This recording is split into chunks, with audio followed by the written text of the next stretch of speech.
As a director, you want to facilitate that environment where your actors are comfortable 24/7.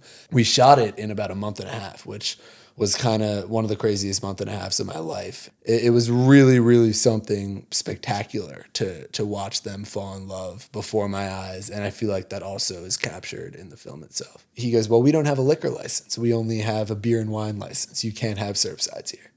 And now I'm like, and I'm committing fraud. It's the same thing as when the once again, there's an opportunity for everything I worked for to fall through in the last inning. We did it in the Village East by Angelika Auditorium 1, which was just ranked like a top 5 theater in the entire world. And then on that last day when everyone was fired, I thought it was my last day of my internship, and my boss was walking past me in the hallway. And, I was like, ready to say bye to everyone. And he's like, we're going to need you. Everyone's fired. We got to go. Going by. And that was kind of my job offer.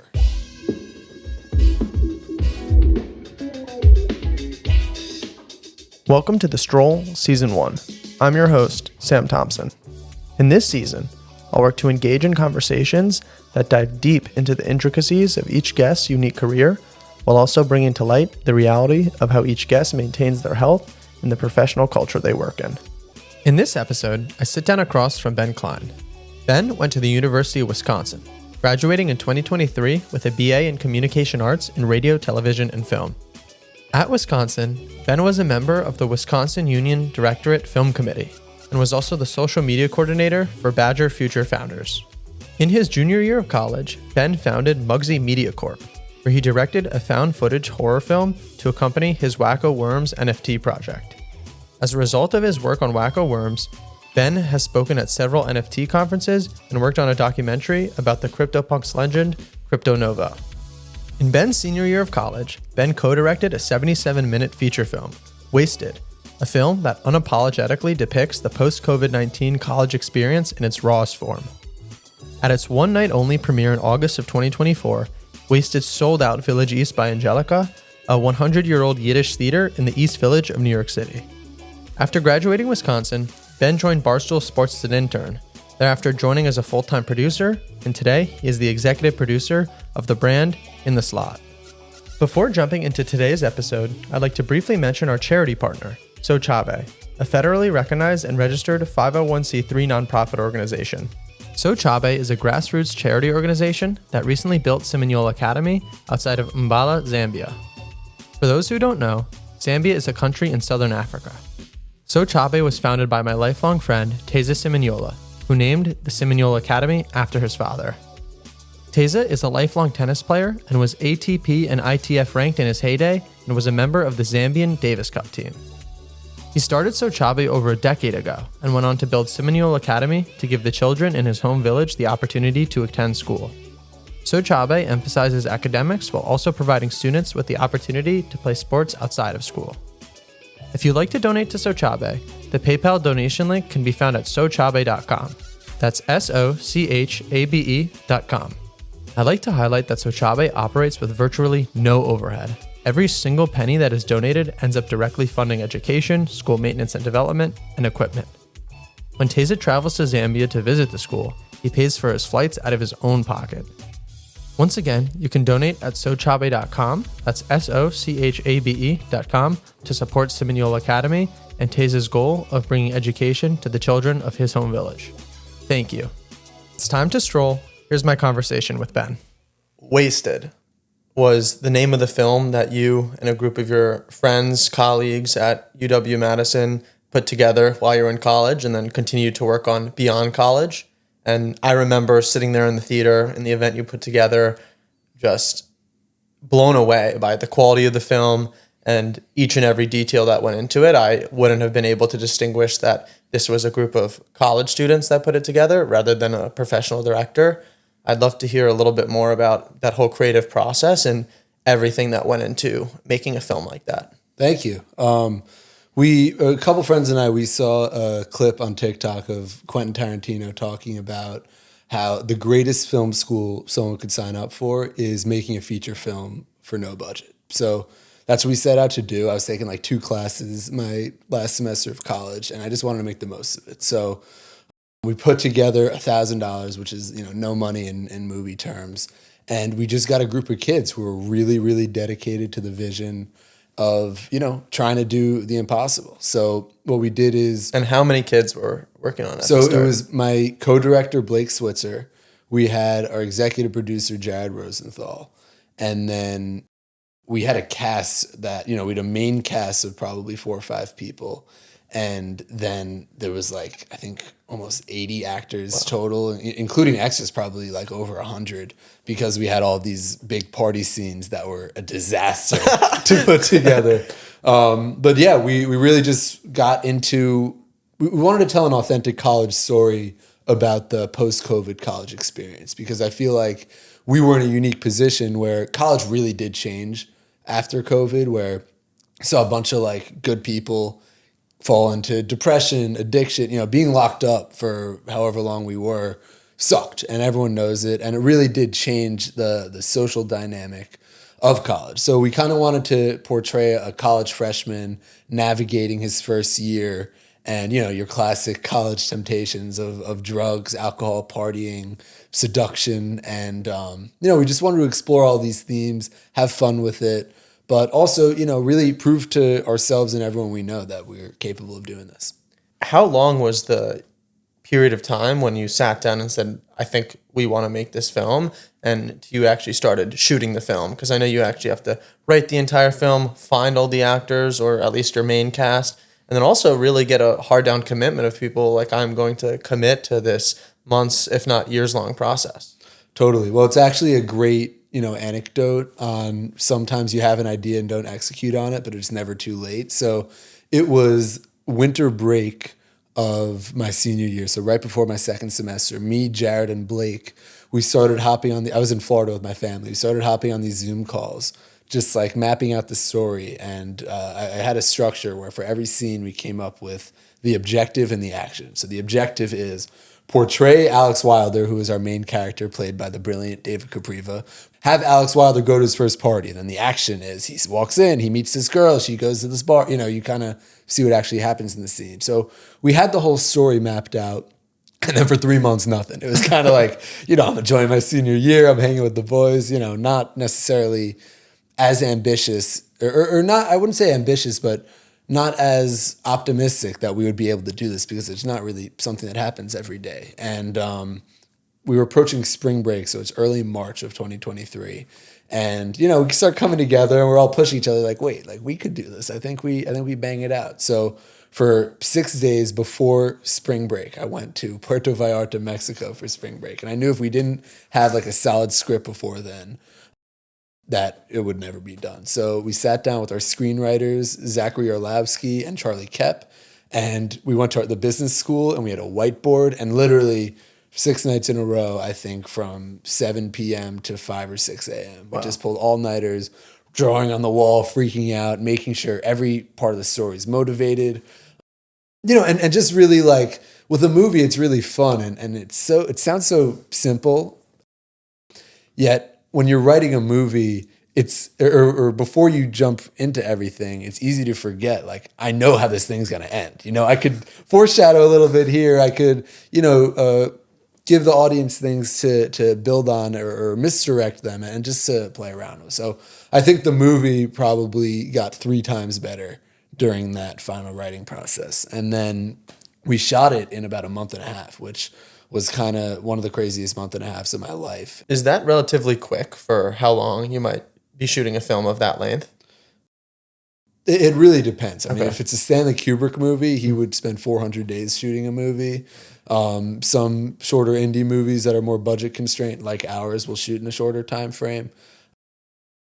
But, we were doing it with half the crew, 1/10 of what the normal crew would be. Yeah, so almost it sounds like over the winter break in between semesters is when you guys were hopping on Zoom calls, coming up with this idea, and then to spring break, maybe that's 2 months, 10 weeks to get the whole script written out and maybe get people on board.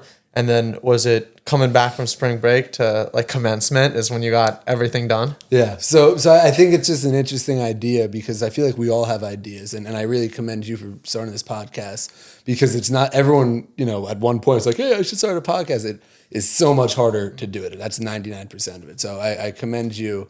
And I just think it's really cool how we had 2.5 months that we were like, I wasn't even thinking about it, and it ended up being one of the biggest parts of my life for over a year, or 2 years. So I just think that's really interesting. So yeah, we got back from spring break, jumped right into shooting it, and then May 10th was our graduation, and we really wanted to make our money back because we were down, a good amount of money on the budget, and then B, everyone's seeing us around campus filming this thing. Like, we want to show our friends, we want to share it with everybody.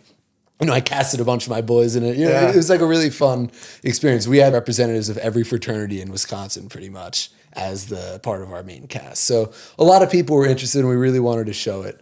And so we wrapped filming 10 days before the day that we were gonna, or 11 days actually, before we were gonna premiere it. And for those 11 days, it was probably the hardest 11 days of my entire life. I didn't sleep. And that's not even exaggeration. It was literally like I would be at the library from 8 a.m. At 7:30 a.m. maybe I would lay down, take a nap. 8 a.m. again, right back to it. I was chain smoking cigarettes. It was awful. Like it was kind of just like a super dark place. But we had a team of me, Blake, Jared, and then we had some really like superstar underclassmen who are now going to graduate, like Alex Schmitz and Marianne, who were just like here for it. And I'd be like, hey, we want to use this like experimental AI for called Stable Diffusion, which I don't even know is still around, but at the time it was ahead of its time, and to do a whole trippy sunken place sequence inspired by Get Out. And I had like these two freshmen. I had an AI consultant named Oren Cohen who was helping me, giving me ideas and programs that would be useful for the look we were trying to get. And I was like, hey, Oren sent me these instructions. Play around with it and then get back to me. Having that kind of freedom and having a team who's super bought in, we didn't care that we weren't sleeping. It was 10 people in the library having fun. And, and this was really scary. We exported the movie 3 times before the premiere. And we had sold tickets to this event. Well, we could talk about that event in a little bit, but we had sold tickets to this event. We had, I think, 350 tickets sold or 300 tickets sold. And we export error after 5 hours of exporting. And we're like, holy shit, this is getting really close. Export again, error. And now we're 10 hours before the event and it takes about 10 hours to export. And I am shitting a brick. My family's in for graduation because graduation's that Saturday. This is now the Thursday of the event. We hit export. I got extremely religious. I prayed. And we had the export done like 45 minutes before the movie was made. That was like the ultimate tweak. You know what I mean? Like we had no idea if we were going to get it done. And that would have been, the humiliation that I would have felt if we had all these people, all of my friends, everyone I know going to this event. And it's like, sorry, no movie. Actually, like that would have sucked. That would have been brutal. And just hearing you talk about it, it's very clear that in this period of time to get the movie to that, I would say, first premiere, you were incredibly motivated and willing to do absolutely anything to make that happen. How did you motivate other people to buy in just as much? Was that at all a difficulty to, maybe get your friends who are in their spring semester of their senior year to put in the same time investment or use a lot of their time to maybe act in the film or be extras in the film? It's a great question. No, I credit a lot to Jared Rosenthal, who's our producer, who found, Marianne, Alex, these younger superstars who helped with everything.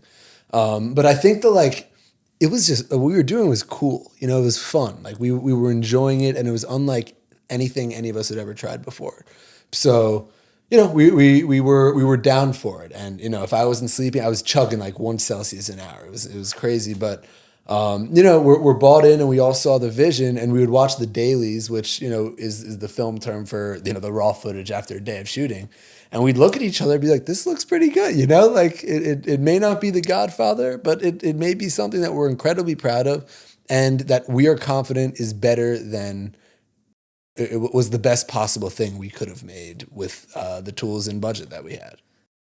For someone like me who maybe just has an elementary understanding of the different roles within a film, for you as a director, what is exactly your role on the set? Because it seems like you were wearing all these different hats. You were also writing, you were also maybe helping produce the film. But when you're actually sitting down and recording, or maybe not sitting down, but on set and recording, what is the role of the director, and how would you approach that?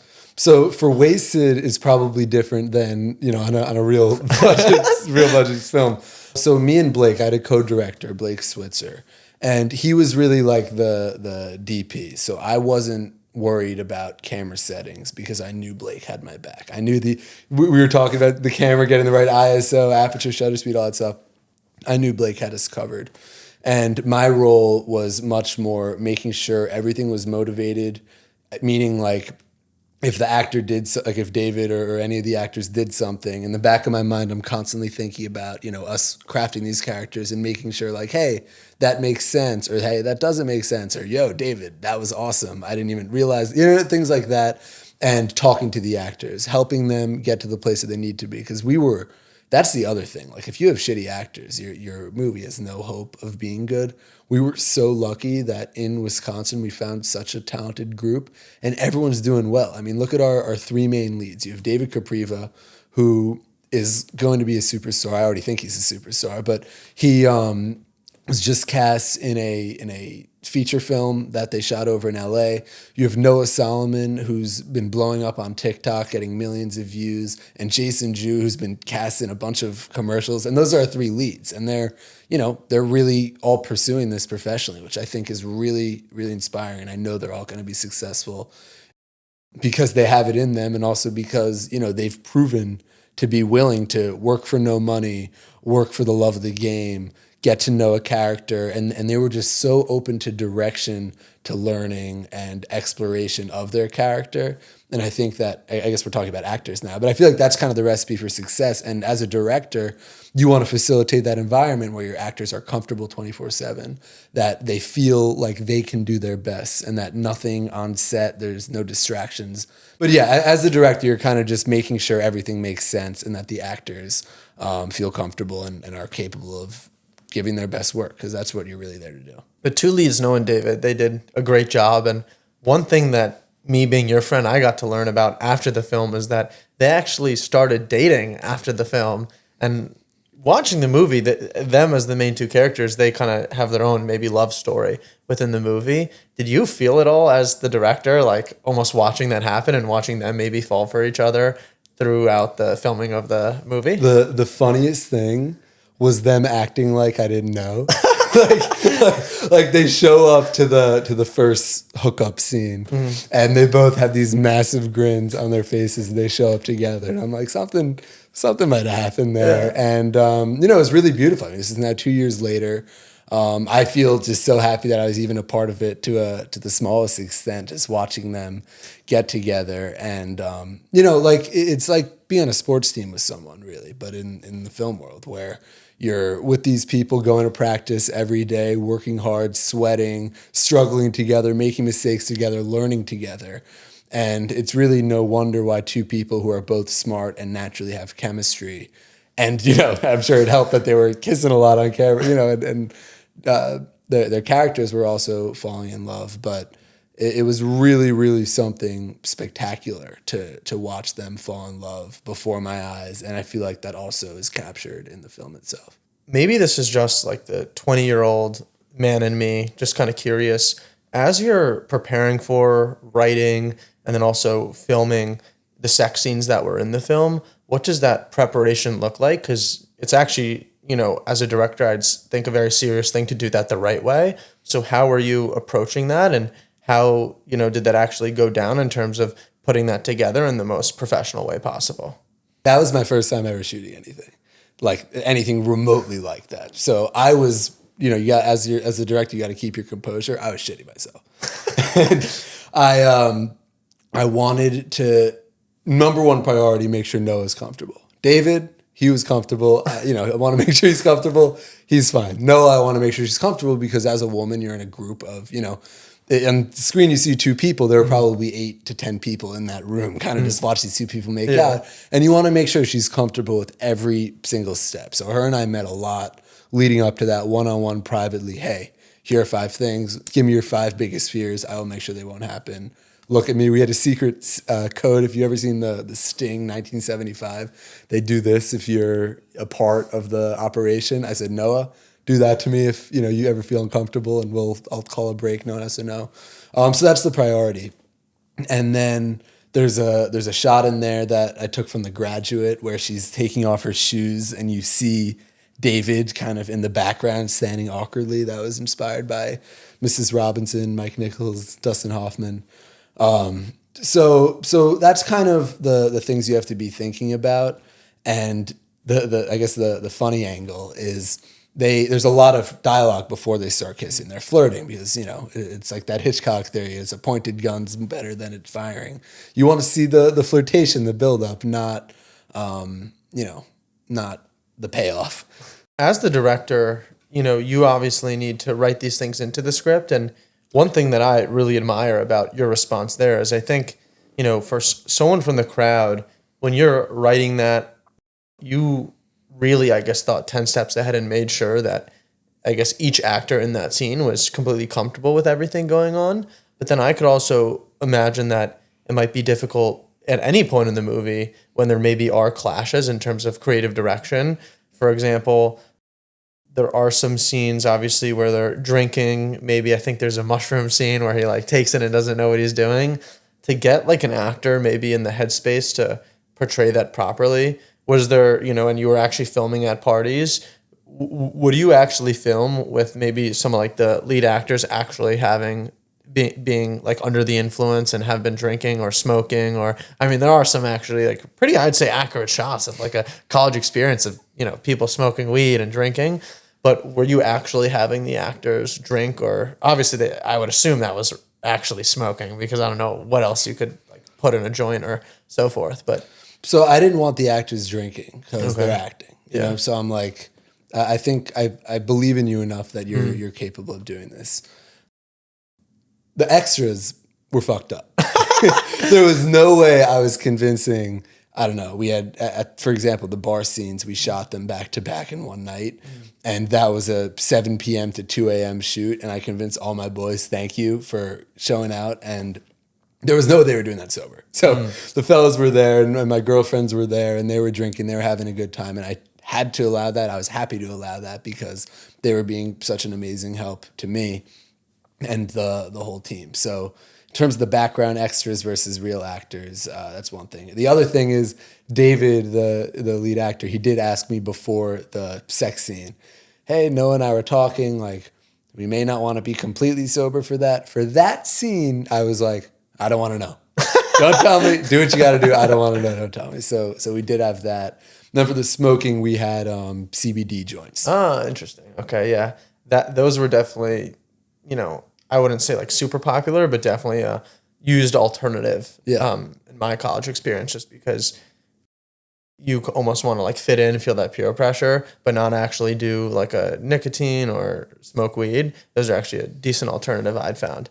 So right now we've been kind of talking about the process of making Wasted a reality at UW, but then beyond that, maybe it was almost a year after that when you actually premiered it in New York City. So what was it like, and getting all that done after that initial premiere to bring it to the event you did in New York City? And then maybe tell me a little bit, or give the audience a little bit more color to what that event was. Sure. So we had two events for Wasted. The first one was that premiere that we slapped together the movie in 11 days, and that's the one that exported right before the event. And what we did for that one is we partnered with a company called Line Leap, which is very popular in Madison, a lot of college towns, where you pay to get a ticket and you skip the line for a popular bar. They also are a ticketing platform. And the CEO went to Wisconsin. So he and I connected. He's a really cool guy, Max Schauf.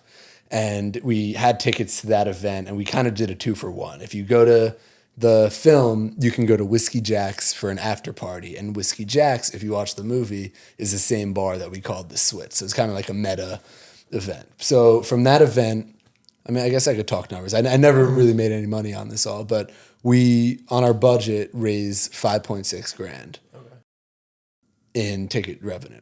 And that was all going to get reinvested into the movie because now we had time to actually edit it, get proper music, get proper sound mix, because as we were talking about with this podcast, sound is key. The number one most overlooked element to any film audiovisual project is going to be sound. So we wanted to get that professionally done.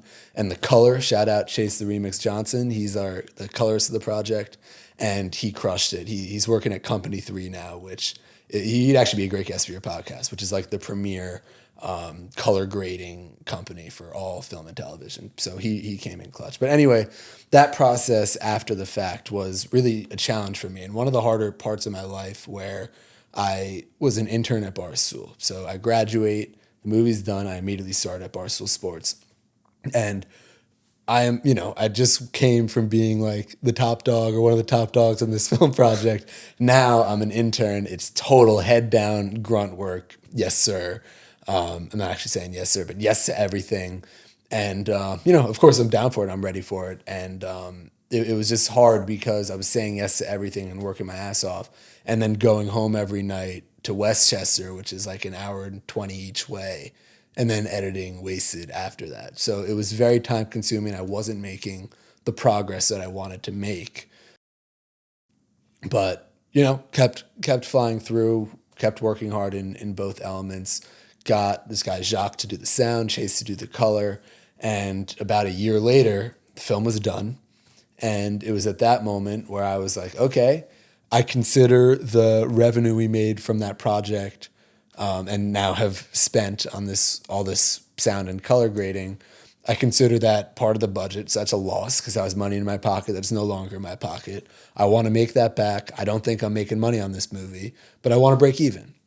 So end up spending a lot of money to throw an event at Village East by Angelika. And this was something that could have gone terribly, because if we didn't sell out the tickets, I essentially like doubled what I was in the hole for, and it would have been catastrophic. Yeah. So I did everything I could to make sure that the event did well. So what I did was I leveraged, being friends with people at Barstool to go on the Lights Camera Barstool podcast. I promoted the event there. I had my friend Caroline, who's a brilliant stand-up comic, Caroline Banowitz, follower, to do a stand-up act to open the film. And I felt like, all right, booze, the movie's called Wasted. If there's a lot of college parties, and the after party thing worked in Wisconsin, there's no reason it wouldn't work again in New York. And we sold tickets to a packaged event, which was the Wasted premiere and after party. We did it in the Village East by Angelika Auditorium 1, which was just ranked like a top 5 theater in the entire world. Really beautiful old Yiddish theater with a beautiful Star of David on the ceiling. So that was very meaningful to me on the religious sense. And we partnered with 2 companies, Surfside, which is a vodka iced tea company. And we partnered with Studio TBD, which is a THC beverage and edible company, because we Get Wasted at Wasted was not how we were going to market it professionally for legal reasons, but that's kind of what we were going for. Like, have fun, you pay for your ticket, bottomless drinks, and we'll get you right. Now, an interesting story with all of that, and kind of just like taking what life throws at you, is I'm talking to Steve, the guy from the theater, about everything. And I'm like, yeah, we have the sponsor, Surfside, which I did tell him about. And he goes, oh, by the way, there's no vodka in that drink, right? And Surfside is well known. They're not a malt-based liquor or canned drink. It's real vodka. And he goes, well, we don't have a liquor license. We only have a beer and wine license. You can't have Surfsides here. And now I'm like, and I'm committing fraud. It's the same thing as when the once again, there's an opportunity for everything I worked for to fall through in the last inning. And I'm obviously freaking out because am I returning these tickets? Am I, cutting my losses, calling it a day? And really for a couple days, I couldn't figure out what to do, because I felt that I was in this predicament where Surfside was adding so much value. They're a fantastic brand, really delicious drink. People like them. People know them. And, they were out, but luckily the people there were really, really nice. And they were like, look, we support you. We support this movie. Let us help. Whatever you come up with, we'll help with. And I was like, wow, thank you. By the way, I feel like I wasn't clear. These were both product sponsors. they were donating product for the event to make it more exciting for attendees. So finally, after a couple of days of running numbers, okay, if I order like 1,000 Kirkland hard seltzers from Costco, I could do it because those are malt-based hard seltzer. But then I'm like, I want this to be like a premium event. Like, do Kirkland hard seltzer doesn't necessarily scream that, but I'll do it. But is it worth it? You know, all these things are going through my mind. And then finally, I found a keg company. They do have a beer and wine license. And, you know, in a real movie premiere, that would probably be looked down upon. But for a movie about a college scene and college party, it actually worked really well. And there's multiple kegs seen in the film. So I said, this is perfect. We cut a deal with the keg company. We got them in. We also cut a deal with the wine company, got those, paid for all of the alcohol. So I was really in the hole at this point. But we ended up selling out. We sold out 350 seats in like a massive, beautiful theater. We got great footage of it. People seemed to like the movie a lot. And, you know, at that point, I kind of didn't even give a shit if people liked the movie or not, because I was like, this is my best work. There's something terrifying about that. And there's also something calming about that, where on the one hand, and of course you go back and forth a million times, but on the one hand, I'm like, this is my best work. Fuck you if you don't like it. I tried. God bless. You know, like, this was me. But then on the other hand, I'm like, this was my best work. If this blows, like, what? That would be awful. So definitely a stressful time, but I'm so happy that all my friends supported me. I am like nothing without my friends and my family and my girlfriend, who I've just, at every moment where I'm like, oh my God, you know, stressing, pulling my hair out, they were there for me. They had my back. They supported me. And it really made all the difference, like just having that support system. As you're sitting there watching your own, as you said, best work, what was the range of emotion you felt in that theater watching your own work? Were you very critical of yourself? Were you just completely laid back enjoying it? Like, how did it actually feel to watch the film that you put so much into on the big screen? All I saw were mistakes. Because remember, this was now like a year and a half after I graduated.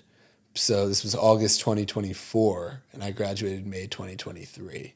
So, and that was a year, my first year in the workforce, working with cameras at Barstool, which is a media powerhouse, and I've learned so much, even now from the premiere to now. So all I'm watching is like, I could do so much better than this. This sucks. I need to get on my next project. And that's just kind of the way of the game, because every movie takes such a long time. Yeah, I'd say same thing for me listening to the podcast. I was like, oh my God, I should have taken the conversation in that direction. Or also, I really focus on the audio because I know people, I guess 90% of the people are putting this on their headphones and not watching the video. So when there's mistakes with the video, I'm a little bit upset and you know, I say, oh, I could have done better, but the audio is really what I focus on. But I really echo that, where it's maybe cool for a second, like, oh wow, I did this and put this out, but then it's like, oh God, you know, you know, hindsight is 20/20, and you always are, I guess, your own harshest critic. But before I transition away, and I kind of want to hear a little bit more about your experience at Barstool, but what is like the number one takeaway that you've kind of learned from working on this wasted project, and what might you tell someone who wants to maybe direct their own film, but then also do the quality of job that you did? And kind of like going into it, did you expect it would have been a 2-year project? Would you almost tell someone, like, try to start that in your sophomore year so you can do that over the course of college? Like, what would your advice be to somebody who wants to not only just make a movie, but make a movie that you can put on a massive IMAX screen in a theater and it, you know, walks the walk? That's a big question. I'd say a couple things. Number one, filmmaking is the most collaborative art form. There's no other world where you have a music guy who comes in and puts his spin on it. You have your DP putting his spin on it. You have the writers putting their spin, the director, the actors acting in the way that... What's DP? Director of photography. So finding your team and finding a team that's bought in and hungry and willing to learn is super important. So that's number one, and that's most important. Number two, because none of it would have been possible if any given person who was a part of Wasted wasn't. The other thing I'd say is self-doubt is normal. It's expected. Just kind of use that to avoid disaster almost, where it's like if you're doubting yourself and you're stressing about something, it's a good thing because that means things are on your radar and the odds are you have it under control.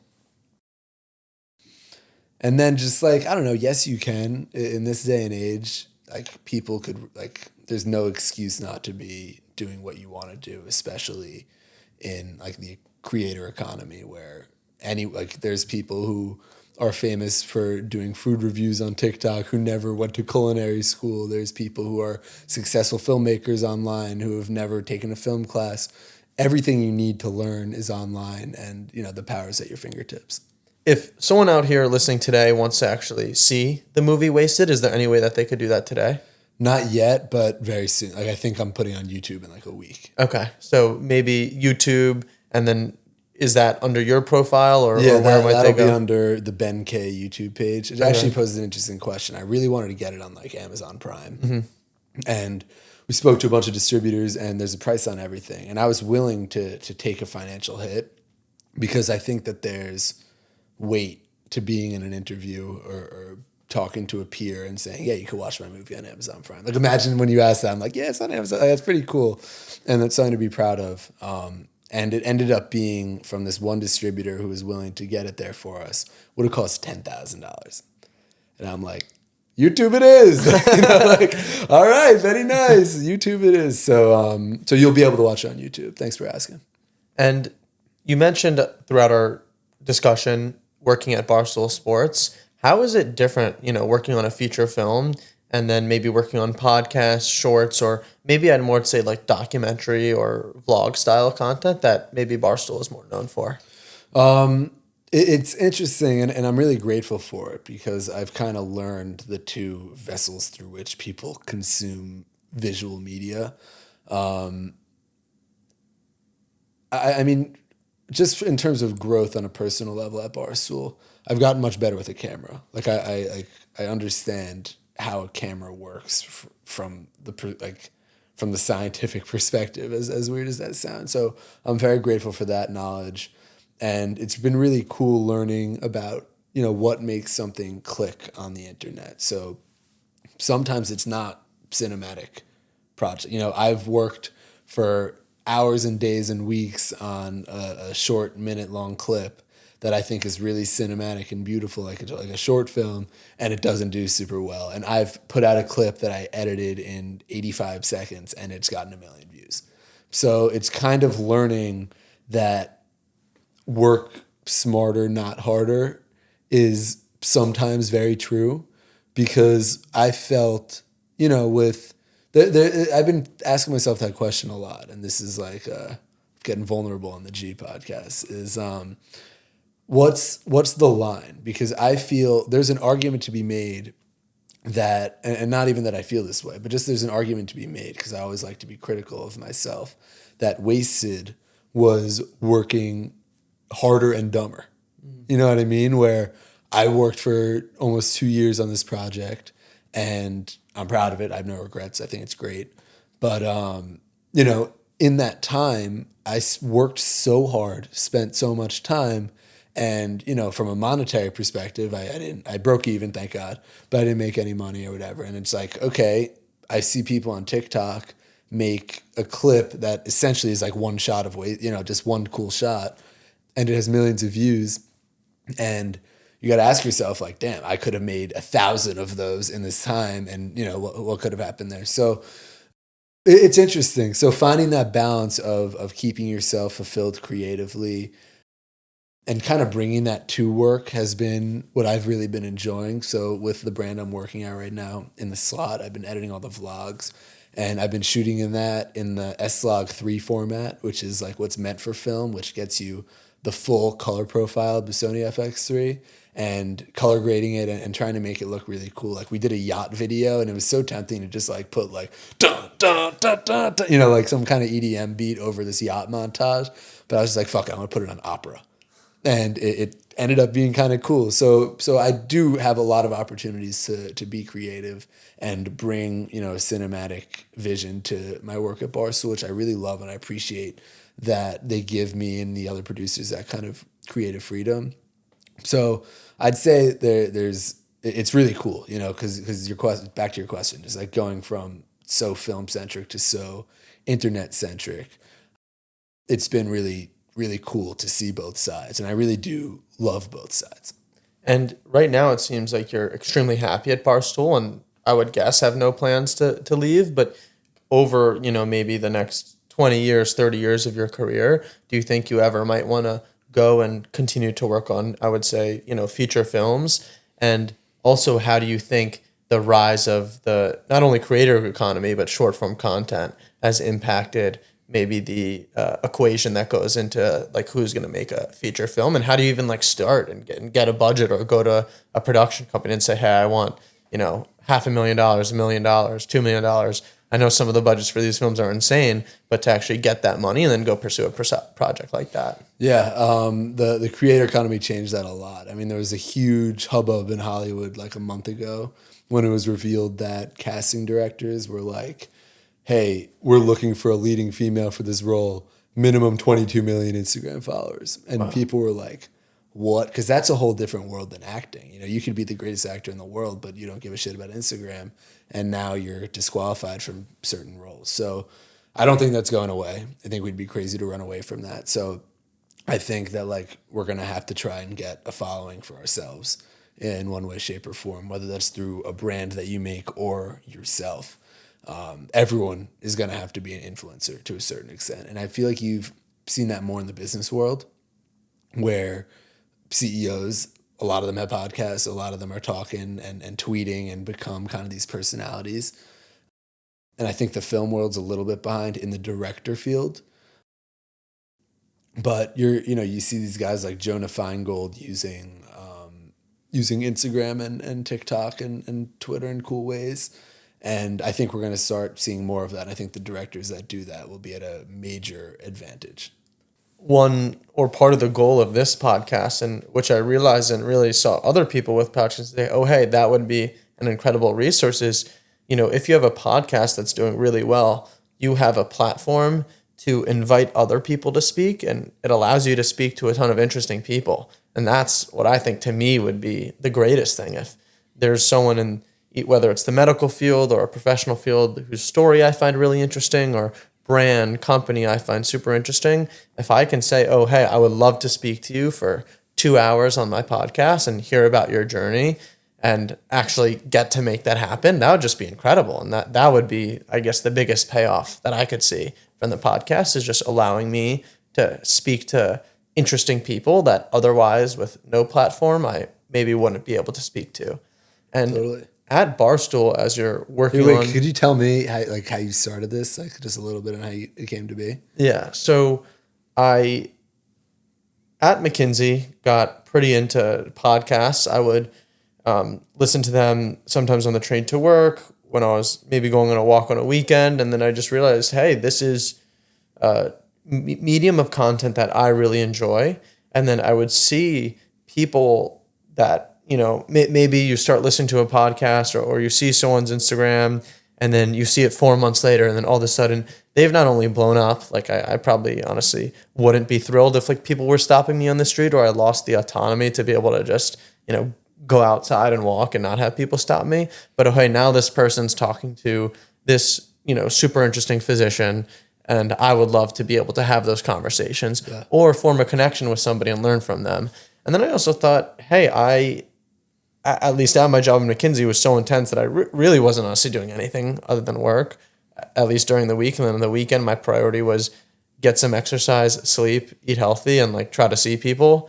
So I really didn't have a lot of bandwidth to do something more creative, or I'd say personally creative. And I thought, hey, why not give this a shot and why not try to actually do it right as well? Like why not kind of go all in? And YouTube was a platform, I think, for me that I actually have learned a lot from. If you have a question for how to do something, most likely there's a YouTube video on how to do it, and it's actually incredibly useful. Yeah. Like the amount of little things I've learned how to do on YouTube, and then realizing there's so many platforms where I can get it out pretty easily. It's not like there's some massive barrier to entry. You literally just need equipment and a camera, not even a camera. You literally just need audio equipment. I mean, ultimately, for me, It was wanting to do something creative, realizing that, hey, if this goes super well, I'll be able to reach out to people and speak with people that I otherwise would have I wouldn't say like no business speaking to, but otherwise maybe wouldn't want to speak with me. And then 3, just a little bit of what you said, like wanting to execute on something. And I think doing something where it's just you and then getting it done feels so rewarding, and kind of it almost gives you this sense of fulfillment of like, wow, like this is, something I've worked towards and is actually happening, rather than just all talk. Because as you said, like, I think everybody listening to podcasts, like, I could start a podcast, that seems pretty simple. But then once you get into it and realize that you can do it super easily, but to do it right and do it up to your own standards, which I would almost argue would never be met, is a whole nother thing. So it's definitely been a journey. And I say every time I sit down and record a podcast, I learn something new about it. And then every time I go to edit a podcast, I learn something new about it. But overall, it's just been a really fun, creative journey that is a lot of hard work, but I found is one that I'm really happy I'm embarked on. Oh yeah. I think it's so cool that you're doing it. Like I said, like a lot of people may think that they could do it, and maybe they can, but having the idea is 1% of it. It's executing it. You clearly have.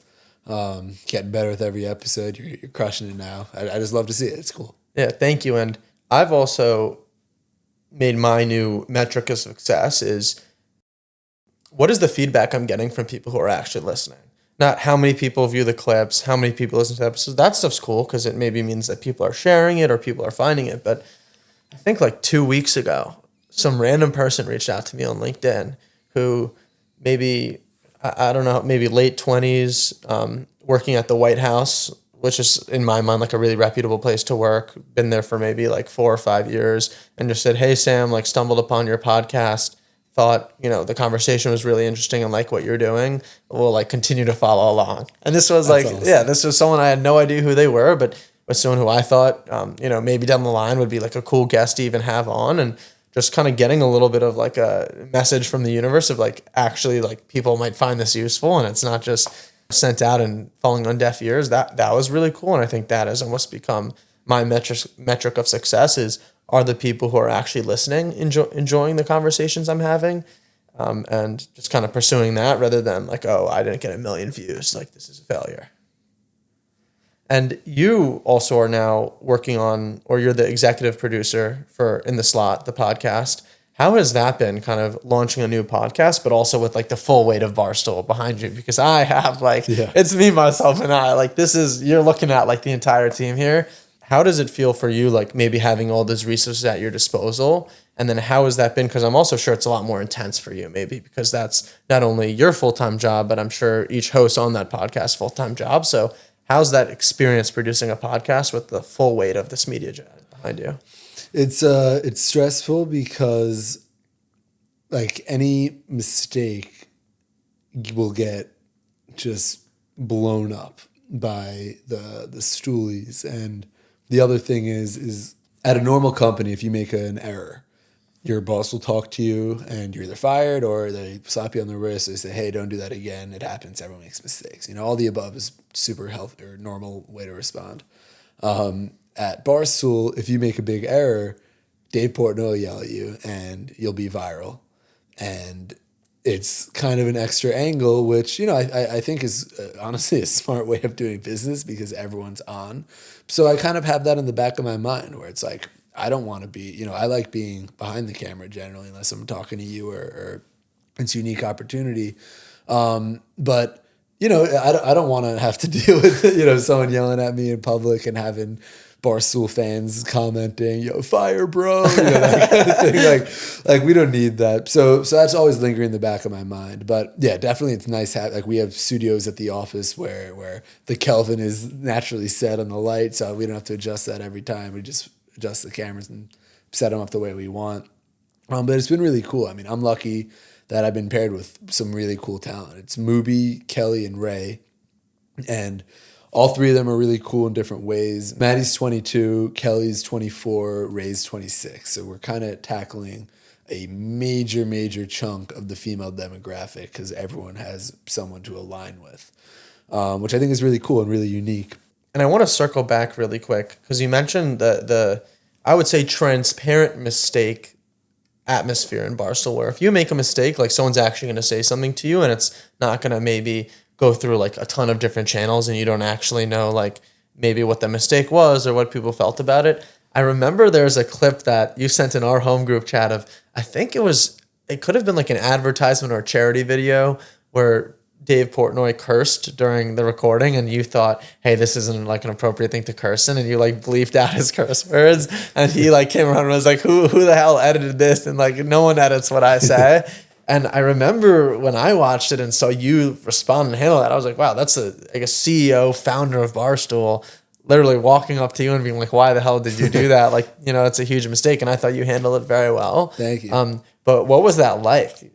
Yeah, I mean, well, I have immense respect for Dave Portnoy. I think he's like one of the coolest, smartest people around. I think his instincts are what really elevates him, which I think is interesting. He's not someone to just like, some people are genius in that they'll sit in a room and calculate, what's my move? How do I make this decision? He's all balls. He's just like, I feel it in my plums, I'm fucking doing it. And I think that's really cool and respectable. So having him yell at me, having someone who you really look up to, it's not a great feeling, but I'm proud that I held my own because he was yelling at someone asking who edited this. And I didn't know that he was talking about my video. And then he was like, who edits the rundown? And I edited the rundown. And I butt in. I'm like, I got to own up to it. Like that one was me. And he kind of just like darted his eyes at me. And, we had a back and forth, but, nothing but respect. Like I get it. You don't want to. He doesn't want us to be like Disney Channel, where every curse word is bleep. So I get it. And I have not done it since, so I learned. Yeah, and I would say at least it sounds like very transparent. Like if you make a mistake, like they're just going to tell you about it. You're going to maybe get a mouthful about it, but it sounds like, it was probably left at that. I bet you it wasn't like, something that you were waiting for like weeks to happen. It was like, maybe the second he heard about it, he'd get off his desk and like go and figure it out right there. It was same day. And I know, at least from being your friend, that you travel a lot for the In the Slot podcast. I travel a lot I traveled a lot in my work for McKinsey. Maybe like every other week I was traveling. Mm-hmm. How is your travel schedule? Because I know you also will like work on weekends. So how has that been? And how do you feel as someone who's maybe doing something that's, more creative, something you genuinely love? How does that feel to, be so, I guess, all in on the job? It's been very cool seeing the country. Like there's cool parts, there's cooler parts than others, like Wheeling, West Virginia. I don't need to go back there. God bless the people there. But like Boulder, Colorado is amazing. Austin, I'm going to Scottsdale in 2 days. Miami, I get to travel a lot, which is really cool. And, it's exhausting. It's definitely draining, but there's the ebbs and flows to it. So like I'm coming off after this upcoming Scottsdale trip. I'll be off for a couple of weeks of travel, which I'm very excited for, just to be home and kind of settle in.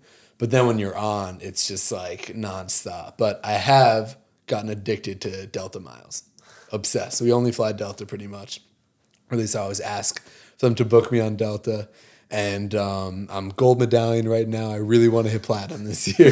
I'm like really into it. I got you sound like such a consultant. Yeah, it's really they like let you book it on your own card? No, but I got it for my personal card so that I get extra miles, and I got a 2,500 MQD boost and 90,000 mile promo. Yeah, that's incredible. I mean, there's so much like talk in the consulting world of like, oh, like what airline do you fly? What hotel do you stay at? But for you actually being behind the camera, do you ever find that maybe in like the most maybe like exciting moments of the trip, like you mentioned you were on a yacht in Miami, that if you're behind the camera, like maybe when you're doing the most like exciting parts of the trip that you're working during that, maybe you're not a podcast host where you're being filmed, so you just kind of like enjoy what's right in front of you and someone else records your reaction. You're the one kind of actually in charge of capturing all that. So how is that when maybe, you're on a yacht in Miami and everyone else is just partying, but that's like kind of like the peak of your work for that trip? Totally. That's a great question, Jay.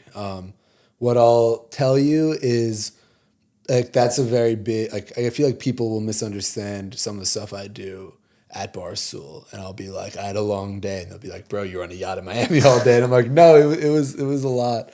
And I take my work very seriously. Like I'll always make sure I have everything I need. That being said, we had the boat for like 5 hours. You could only get so much montage footage, and we recorded the podcast. So I definitely had like a couple hours to enjoy it. So other times I won't, and that's kind of a sacrifice I'm willing to make. And I'm fine with that because I like, if there's something really cool that I'm shooting, that's the kind of thing that I'll get excited to film, and I'll swap the camera to S-Log3 mode so we can get it that full picture profile and get like the color grade looking beautiful, because it's kind of just a unique opportunity to shoot something cool. And what's your favorite thing about the In the Slot brand or podcast? I love the people I work with. So the three girls, Maddie, Kelly, and Ray, they're just really cool. They complement each other very well. I respect them a lot. I think they're smart. I think they're very funny. Dave really is behind the brand and believes in them. And, it's cool being a part of something that's new and with other young people where it's like, yeah, like I know what I'm doing. We all know what we're doing, but at the same time, none of us know what the fuck we're doing. And that's really exciting. And I'm here for it. And it just kind of ties back to the whole wasted thing where it's like, we all know what we want to do. We all know what we're doing. But at the same time, we don't know what we're doing, but we're here and we're optimistic and we're learning and we're here for whatever the world throws at us.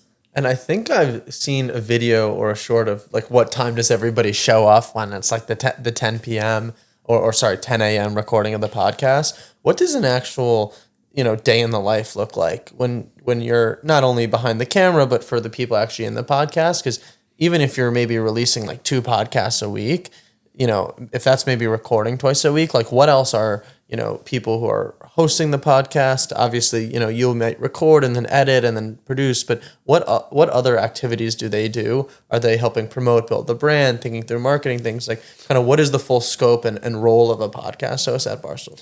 Everyone's just always working. Everyone's always expected to be on, coming up with new ideas, new videos, new vlogs. The girls are also on a show, Fishbowl, which is like a 3-hour long live talk show. It's pretty much like a live long podcast where they kind of just talk about whatever's going on that given day. And with all the travel, that's one of the amazing things about Barstool is they just assume that if you're working there, you're exhausted and on the verge of insanity because of how hard you're working. And that means like, tomorrow I have to go in the office, but if I had all my stuff on my laptop and wanted to work from home, I could, especially because they know I'm traveling this weekend. And it's just kind of like they have trust in their employees that like you're getting your work done. And if you need to work from home, it's because you're traveling or you're exhausted and you need it. No one's like breathing down your neck. So it's the same with them. It's like they're traveling a lot. They're working very hard. So, they do what they got to do to get by. And so when you walked in the door at Barstool after graduating college, you were an intern at that point. So I would assume that was maybe like a 3 to 6 month internship. And then if that went well, you would get a full-time offer. Yeah, it was from May to August was the thing. And it was actually just a really tumultuous time at the company where we were owned by Penn Gaming when I started.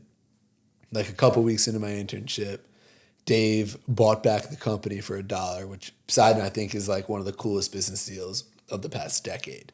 He sold it in 2 phases for $500 million pretty much to Penn. Didn't work out because it's publicly traded and Barstool is kind of a wacky place. He bought it back for $1. So essentially just like made $500 million for got it all back. Yeah, very cool. So he bought it back, super electric. A couple weeks later, fires like a third of the company or a quarter of the company. Depressing vibes, shit, what's going to happen? A bunch of people I knew got laid off. And then on that last day when everyone was fired, I thought it was my last day of my internship and my boss was walking past me in the hallway. And, I was like, Ray, say bye to everyone. And he's like, we're going to need you. Everyone's fired. We got to go. Going by. And that was kind of my job offer. Wow. And I've been there since. And so going from intern to executive producer, what are all the roles you've had in between? And how do you actually maybe like level up and gain more responsibility in an organization like Barstool? So intern, then I was a freelance producer. So I didn't have a full-time job. I invoiced weekly my daily rate through my S Corp, Muggsy Media Corp. So then April, that 1st April, I got the full-time job offer. And then a couple months ago, I got the executive producer role for this brand because it just kind of worked out that way where they needed a producer. I'm already friends with the talent. I believe in the brand, and everything kind of just fell into place naturally. And I would say, like, in order to get there, it's going to sound really corny, but like just really like keep your head down.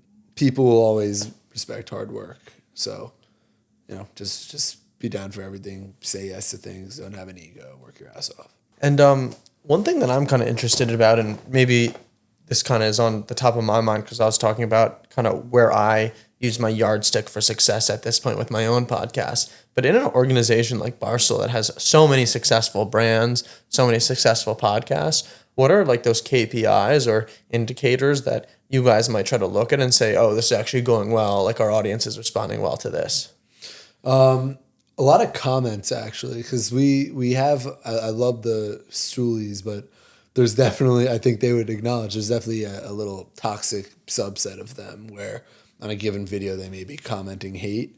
So there's always going to be hate, but when there's almost like a ratio when you're reading them and you can just feel it. It's not even a number. When the love is stronger than the hate, you know that's something that's really cool. But I think it's really views. They call them Davey Page views for a reason. Like I think if the algorithm likes a video, it's a good video. And what are any insights or learnings that you realize maybe about like this? So everyone talks about like the algorithm, but what are things that when you're maybe editing a short that you might try to optimize or that you think the algorithm might favor? It's all the hook. Literally you could have a boring video, but if you open it up with like, did you know humans are descendants of elephants? You're hooked. It's almost like so I'd say the hook and then kind of a tangent of that is the goldfish rule, which is humans on TikTok have a 3-second attention span.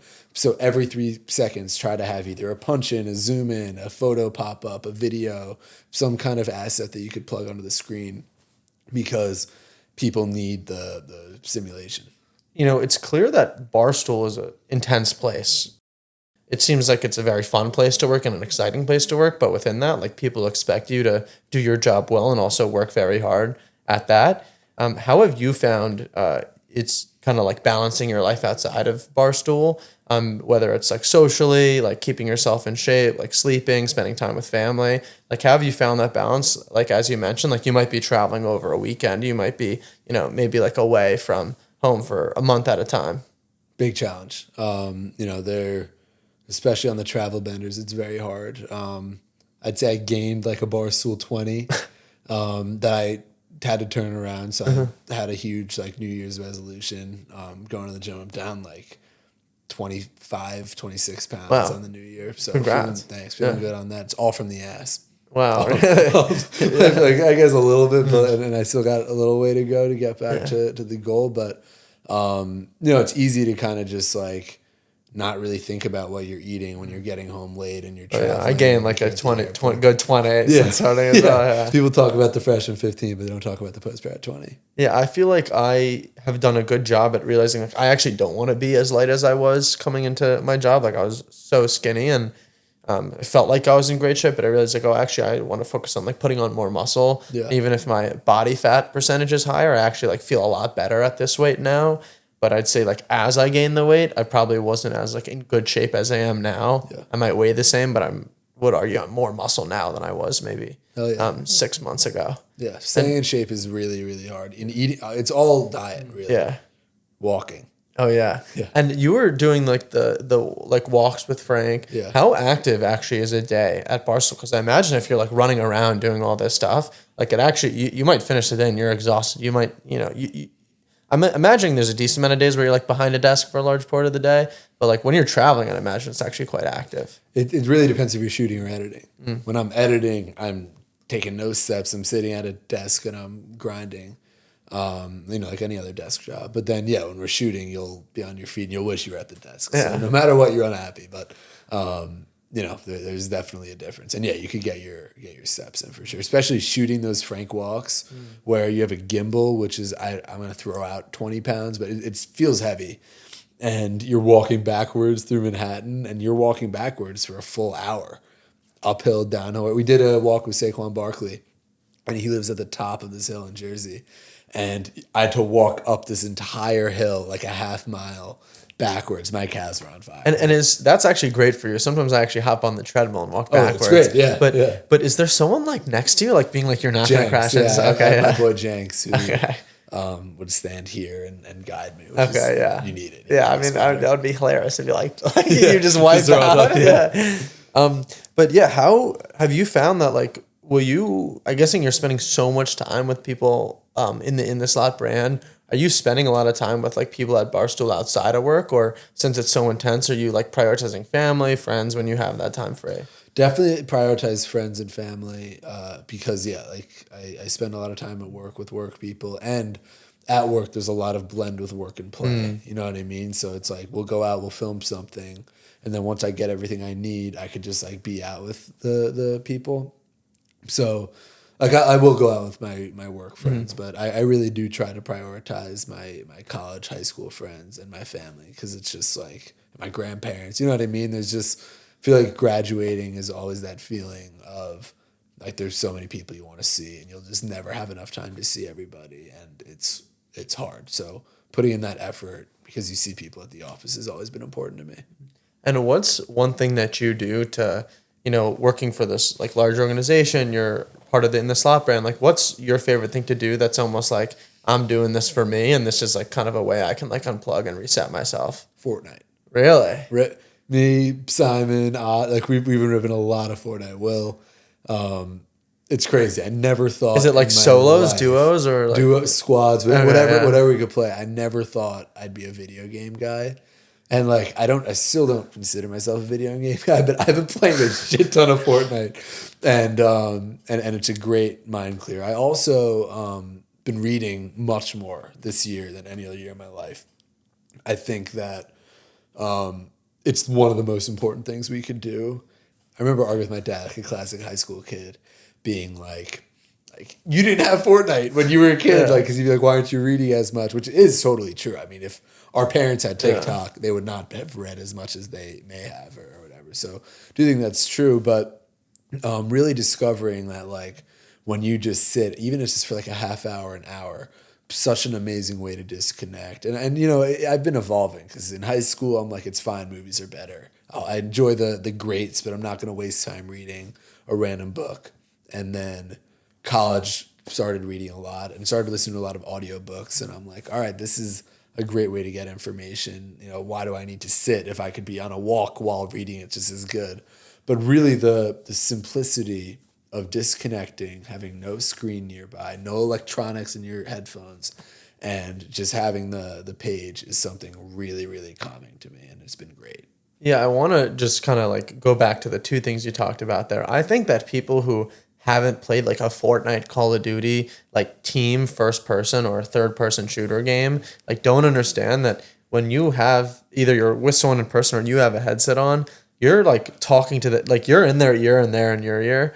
And then also like there's a lot of like coordination and effort that goes into like, yes, you're winning like a Fortnite game here. Yeah. It's not like some huge accomplishment, but like Fortnite has evolved. I remember when it first came out and I was playing it, it was just like stand and shoot. And now you got people like building like that. They've got this like massive structure up. There's all these, like, I don't even know what's going on when I get in that game anymore. So I actually think that the time in my life where I'll really pick up video games again is going to be like older and like later in life, like kind of heading into retirement, like a lot of free time. Like, oh, my like best friends are like all the way across the country in a completely different place. Like, let's get the headset on. We'll like chop it up. We'll play some Fortnite. And then the reading thing, like something I really struggle with is like finding books I like. Like when you came over, you saw on my bed, like the new Hunger Games book. I started that. It's now Monday. I think I started that on Friday night. I think I read like for 20 minutes and then it was late, went to bed. I'm like on like page like 330 right now. Like I literally like carved out like the whole day, like Sunday, I think, just like reading. Cause I find it like the most entertaining book. And like, I love this book so much. But for me, it's like I think last year I read like 3 books or maybe 3.5. And this year I'm trying to exceed that. But for me, it's like if I find something I like reading, I like tear through it. Like my dad gets The Economist and he'll bring me like his old like the copy that he's already gone through. And I find like, a third of those articles I'm like hooked to learn about and I can get through them so easily. But for me, it's like finding those books that like can capture my attention and keep me going is a little bit more difficult for me. Totally. And what are you reading now? Like, what's been your latest book that you're getting? So I'm reading this book by Mark Beckman, who was mentored me for a little bit in the past. He's like one of the smartest people I've ever met. He has this book called Some Future Day about AI, and he kind of just goes industry by industry, and here's like 5 practical ways that AI is going to uproot this industry for the better. He's very optimistic about it. And it's just really cool because he kind of talks to you like you're a third grader, which someone like me who doesn't have a tech background is very useful for. And I'm understanding kind of these these AI tech terms and how they're being applied. So definitely liking that. I've been reading. So I started it. It's actually funny. I was taking 2 courses my second semester senior year before doing Wasted. When I kind of put those classes aside, I was reading War and Peace, which was in my Tolstoy course. We were reading it, going over it every week. And if you don't know War and Peace, it's Leo Tolstoy's like 1,300-page epic on the Napoleonic Wars. And I made it like 800 pages into it. And I'm like, oh my God, this is actually the best thing I've ever read in my life. I love it. I love it. I love it. But it's notoriously difficult because it had to be translated from Russian. And every character has 10 names.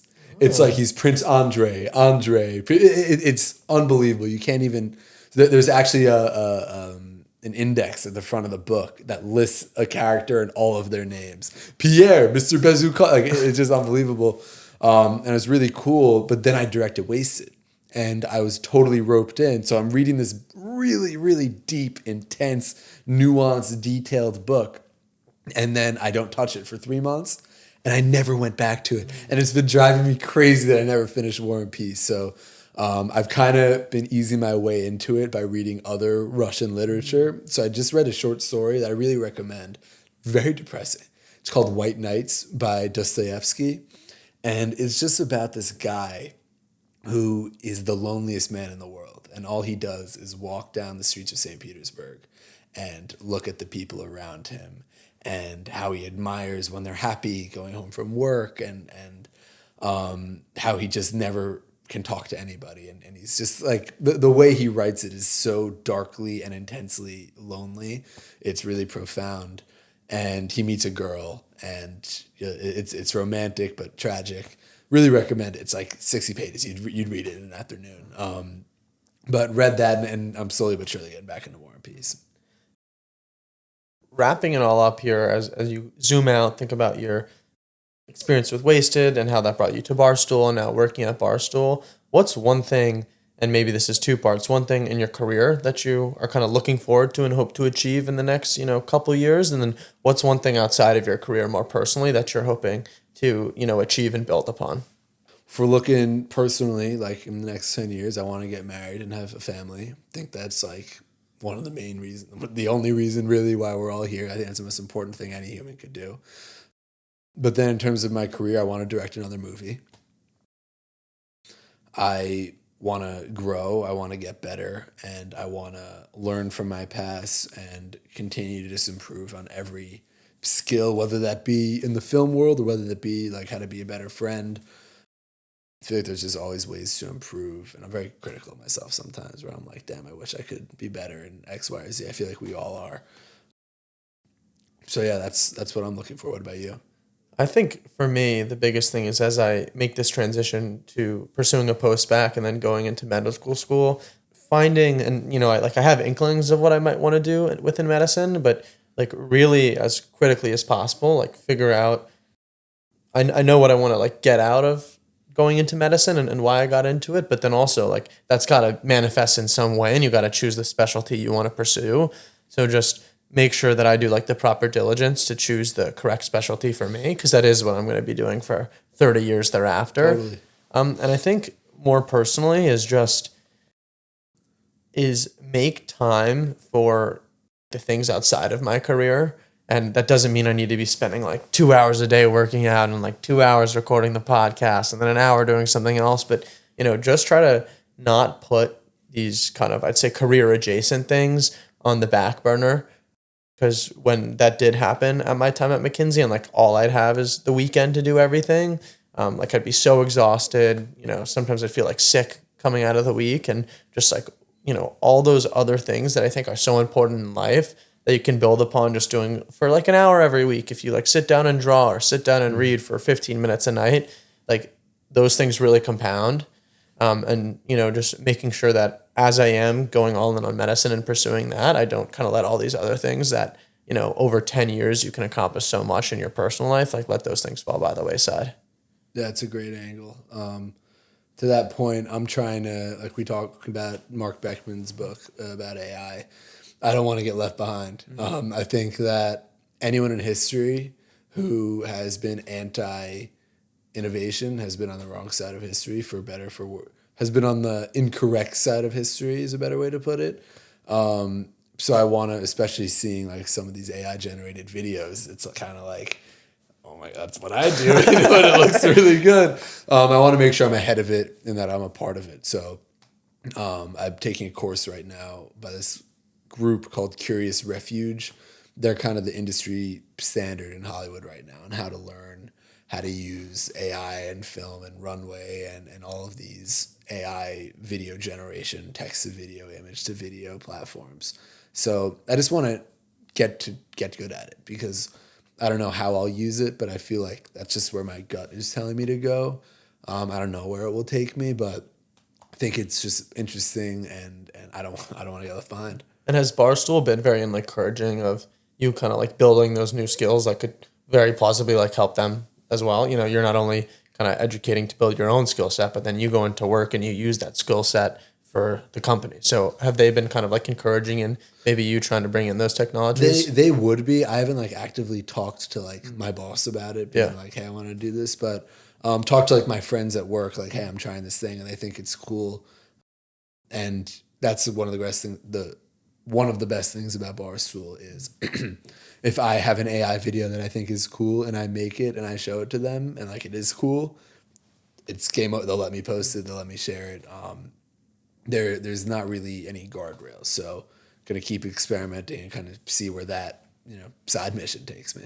And do you think that the AI generated video will ever become good enough to actually like replace human actors? Because I've seen things where something will pop and it's like, oh, we can, if you want to do like a talking head YouTube video, you can put in like a 30-second clip of like the scene you want and you talking, and then you throw in a script and we can do like as many videos just based on, then you put it in and I'm just like curious, like, oh, what does this actually look like? And I'm like, it's incredible when you actually think about like the technology that's at play. But then I'm like, this is still like a world and away from like what it actually looks like if I'm sitting there talking.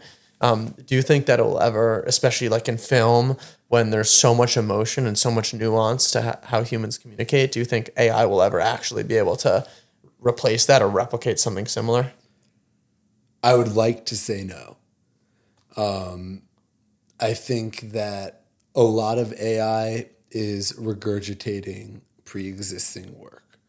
So I think that the element of an actor like Marlon Brando in the 1951 classic On the Waterfront, there's a famous moment when Eva Marie Saint drops her glove in a romantic walking scene, and he picks it up, and they're walking. She goes to pick it up. It's an accident. The actress just does it, and he looks at her, and she goes to grab it from him, and he takes it back. And they're talking. They're going through their lines, and then he's petting the glove, and it's like, what the fuck? What's he doing? And then he puts on the glove, which at the time, that could have been a porno. You know what I mean? That was like, according to the film standards at the time, that was a very risque move by Brando. And, then he takes it off and gives it to her and she smirks, and it was an authentic smirk. So something like that, I'm not sure. But then again, the rate at which these things are being made, getting better. I mean, look at the ChatGPT we use in college compared to today. The rate at which they're improving is remarkable. And I don't know where it ends or how it ends, but I do know that I was actually talking to my uncle about this, there's an interview between Sam Altman and Barry Weiss, and she's pressing him on the worst possible outcome of AI. And he's dodging the question. He's going a little bit of, I don't know, it could be good, it could be bad. It's mostly going to be good. Why worry about the bad? Finally, she corners him and is like, tell me right now, worst possible case scenario of AI and its rapid pace of growth. And Sam Altman just responds and he goes, lights out. Lights out for all of us.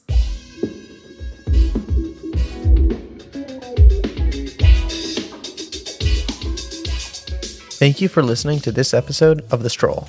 If you like this episode and would like to be in the loop for future episodes while also supporting the podcast, please subscribe to the podcast here and follow the podcast on social media for updates. Our Instagram, TikTok, and YouTube are @thestroll_podcast, and our X account is @thestroll_pod. I'd like to give another big thank you to Ben for being willing to come on the podcast and for speaking about his career journey, particularly with regard to the creative process behind some of his projects. Thank you again for listening. Much love, one love.